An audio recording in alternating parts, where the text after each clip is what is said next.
আসসালামু আলাইকুম। আগামী জাতীয় সংসদ নির্বাচনে আপনি ভোট প্রদান করবেন। আপনি আপনার ভোট বিনা টাকায়, বিনা পয়সায়, বিনা চা খাওয়া থেকে বিরত থেকে আপনি আপনার ভোট প্রদান করবেন। আপনি এক কাপ চার বিনিময়ে আপনার ভোট বিক্রি করবেন না। আপনি টাকার বিনিময়ে 100, 200, 500, 1000 টাকার বিনিময়ে আপনি আপনার ভোট বিক্রি করবেন না। আপনি বিনা টাকায়, বিনা বিক্রিতে আপনার ভোট প্রদান করবেন।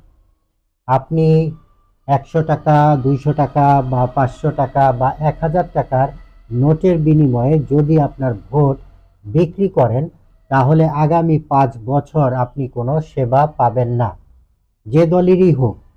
আগামীতে অল্প কিছু দিনের মধ্যেই বস্তায় বস্তায় টাকা নিয়ে ক্যান্ডিডেটরা, প্রার্থীরা নামবে মাঠে ভোট কেনার জন্য। আপনি আপনার ভোট ভুলেও বিক্রি করবেন না।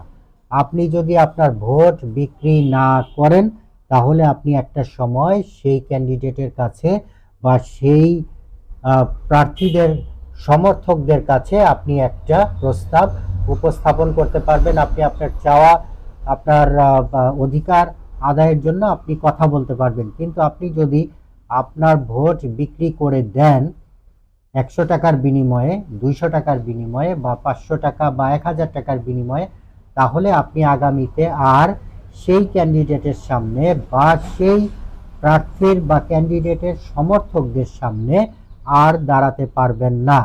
আপনার অধিকার আপনি কখনোই বিক্রি করবেন না।